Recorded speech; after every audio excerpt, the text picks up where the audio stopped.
Bem-vindo, alunos e curiosos de plantão. O meu nome é Tarek e esse é um vídeo de curiosidades. Então, antes de qualquer coisa, se inscreve e ativa o sininho para que todo domingo tenha uma nova aula de curiosidades bem interessante para vocês. Toda vez que eu vejo o Homem-Aranha, eu tenho agonia, principalmente porque eu conheço muito bem as aranhas e sei que tem várias incoerências aí. Então eu resolvi fazer um vídeo para mostrar como poderíamos ter efetivamente um Homem-Aranha ou como não poderíamos ter um. Com certeza vocês já viram aquela cena clássica do filme do Homem-Aranha 2, aonde ele para um trem com os próprios braços e suas teias, certo? Isso realmente seria possível? Por incrível que pareça, alguns cientistas de Nova York tentaram refazer os cálculos sobre isso e chegaram à conclusão que para parar aquele trem, ele precisaria que sua teia aguentasse em torno de 300 mil newtons de potência. Considerando que na cena ele dispara 8 fios com cerca de 5 milímetros de largura, a uma distância de 15 a 18 metros de forma alternada à linha do trem, e pensando na comparação que sua teia seja a mais forte encontrada no reino animal, por incrível que pareça,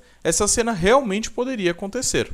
Claro que devemos considerar que todas as teias lançadas deveriam ter no mínimo 5 milímetros, o que, devido ao tamanho das aranhas normalmente, seria impossível. Essas teias teriam que atingir locais extremamente seguros e firmes para não poder quebrar as paredes que são fixadas. Mas se levar em conta todos esses pontos, é um ótimo exemplo de como utilizar as teias. Aliás, falando em teia, vamos tocar num ponto delicado. As aranhas não produzem teia pelas pernas ou pelos braços, mas sim por uma estrutura que fica no final do abdômen, que é chamada de fiandeira. Essa estrutura está ligada com uma série de órgãos internos que vão criar elementos químicos para compor cada uma das teias. Aliás, outra coisa importante é que nem todas as teias são iguais. Dependendo da espécie da aranha, é possível encontrar até 6 tipos diferentes de teias sendo produzidas. No caso dos quadrinhos e de alguns filmes do Homem-Aranha, não tem esse problema, pois ele não solta a teia e sim tem um equipamento que ele desenvolveu para produzir a teia para ele. O que ele consegue fazer é criar uma composição química de teia corretamente, o que, por sinal, é algo muito difícil. Muitas empresas investem milhões para tentar reproduzir esse material com sucesso, e não conseguem. Se o Peter Parker é pobre, é porque ele quer. Já que se ele vendesse essa fórmula, com certeza ele ficaria milionário. E falando em lançador de teia, nem todas as aranhas conseguem lançar as teias. Na verdade, a grande minoria delas consegue efetivamente lançar uma teia. A maioria delas produz teia e coloca nos lugares para deixar ela bem fixada. Depois, a aranha pula para um outro ponto de fixação e coloca o resto da teia ali. Assim, ela cria uma ponte de teias. Nada como o Homem-Aranha que fica jogando teia e brincando de Tarzan por aí.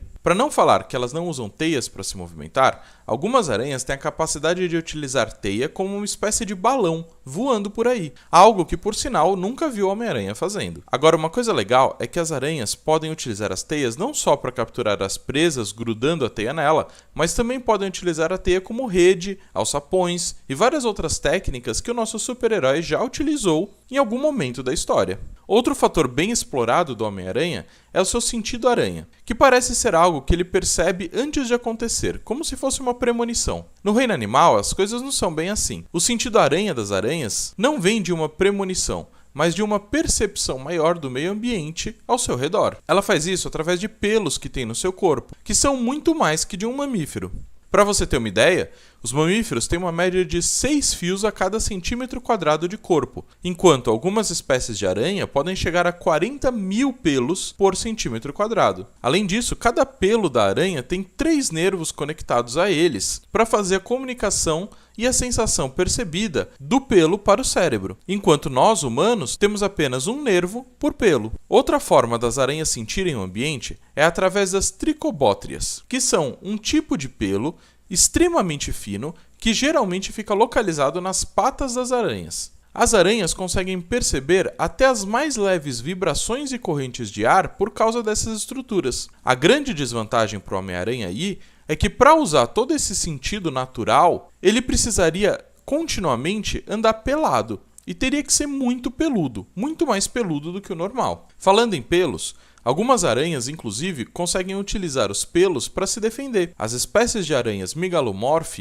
Além de todas as defesas que uma aranha normal possui, ela consegue usar os seus pelos no ambiente formando uma pequena nuvem para evitar de serem comidas. Cada um dos pelos parece um arpão, então quando ele finca na sua pele, ele faz coçar muito. E que tal falarmos da quantidade de braços? Um humano-aranha deveria ter 2 braços a mais, sem dúvida. Além disso, ele deveria ter 2 bracinhos pequenos saindo de sua cabeça, próximo à boca, o que nas aranhas nós chamamos de pedipalpo.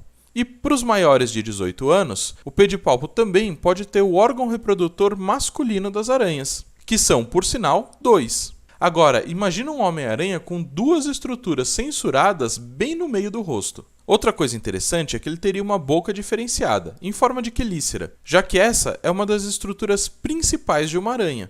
O problema aqui é que ele não teria como comer mastigando uma comida, e sim teria que soltar um líquido que digere a comida no ambiente e depois ele sugaria essa comida já digerida. Com certeza não seria uma cena de filme que gostaríamos de ver. Aliás, nada de falar também, as aranhas não emitem sons por cordas vocais, então... Sabe aquela cena do Homem-Aranha subindo pela primeira vez na parede? Bom, aquilo não seria algo bem real.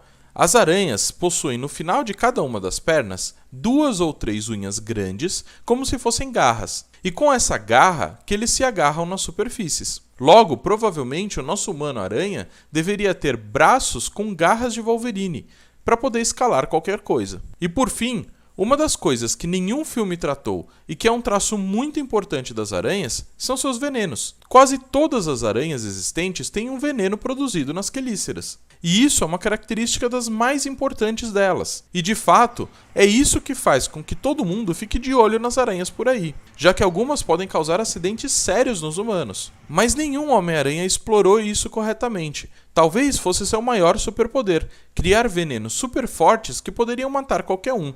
Ainda mais com o tamanho humano que ele teria, já que uma aranha pequenininha consegue matar um ser humano. Imagina uma aranha do tamanho de um ser humano. Caramba! Ser um biólogo e ficar analisando essas coisas não é tão legal assim, mas eu espero que vocês tenham gostado do vídeo e aguardo vê-los novamente no próximo domingo. Muito obrigado!